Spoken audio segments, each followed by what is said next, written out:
Now that we've seen how to effectively create color inside of Adobe Illustrator, it's time now to learn how to apply it to various objects that we might encounter. In this movie, I'll be exploring the differences between fills and strokes and how to use them inside of Adobe Illustrator. So I have open here a document, and I want to first go to the finished product. So I'm going to jump over to my Artboards panel, and you can do that by going to Window and selecting Artboards, or just finding it over here on the right. And I'm going to double-click on where it says Artboard 2. And when I get to Artboard 2, it should jump me to this. And so this is the finished product that we're working on here. It's a robot logo that is going to come into play later in the course, but for now we're just getting the outline of it going. And so I have a circle with two other circles on top of it, just like this.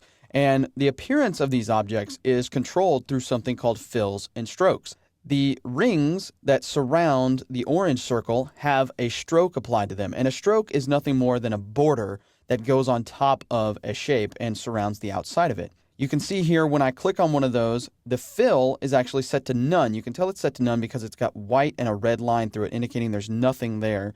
And then the stroke is behind it right here, and the stroke is this light gray color. If I want to work on the stroke, I have to click on it. The stroke then comes forward, and I'm now working directly on the stroke. If you want serious options when it comes to controlling the stroke, you need to go up to the control panel and either click here on the stroke panel to activate it, or go over to the right-hand side and find your stroke panel in your workspace, and you'll have access to all the controls for strokes as well. Inside of the stroke panel, you have access to things like the weight of the stroke. The weight of the stroke refers to how thick or thin the stroke actually is. In this case, I've got it set to 7 points. If I wanted to push that up to a nice even number like 8, I could do so. And then I could click on the other one and up it to 8 as well. You can control the cap, whether or not it's a butt cap, a round cap, or a projecting cap. Again, this is totally up to you. The corners, you can say whether or not that they are rounded or beveled. You can align the stroke to different areas, like align the stroke to the center. That means that half of the stroke will be on the inside, half of it will be on the outside. You can align it all to the inside. When I click this, you'll notice the stroke shifts inside the path. If I click the outside button, it shifts to the outside of the path. Again, this is totally up to you and how your artwork is supposed to look in your eyes. So for this one, I actually think that aligning the stroke to the inside looks a little better, makes it look a little cleaner. And I'll select the other one and I'll set that to the inside as well. You also have the option to add in dashed lines if you want to. When you add in dashed lines, you can then add in dashes and gap widths here. But we're not going to worry about that for now. The circle in the background actually has no stroke, but it has a fill applied to it. When I see that, I can click on the fill here and make it active. That just means that the interior portion of it is filled with a solid color and there's no border around the outside of it. You don't get any options in the stroke panel for this necessarily. You don't really get any options period for this other than applying the color or the overall opacity of it. But in order to select a fill, you just select the object and then go to your swatches panel and pick a swatch, or go to the color picker and double click and select your color there. I'm going to now navigate back to my artboards, and I'll double click out to the right hand side of Artboard 1. And Artboard 1 may appear to be blank to you, but if you run your mouse over it, you'll see that the shapes are indeed there. And if I drag out a selection with my selection tool, you can actually see this is the blank logo that we had over there on the right.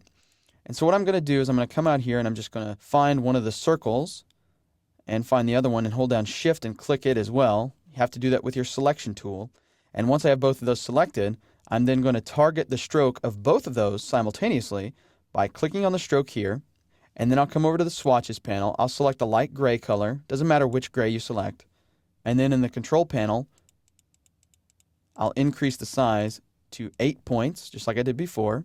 I'll open up the stroke panel, set the stroke to inside. So I'm doing all of the things I talked about earlier, but just in one fell swoop right here in this little box. And then when I'm finished with it, I can click away and it'll close the box. And then I can come in and click away from these.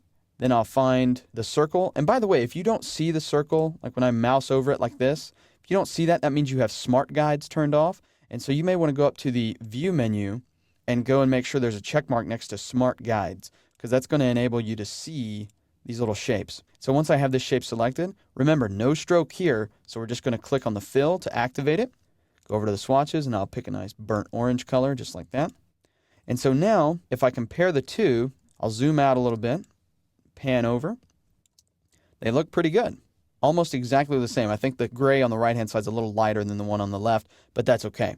So hopefully by now you have a better understanding of what fills and strokes are and how you can easily apply them and modify them using the tools that are available to you inside of Adobe Illustrator.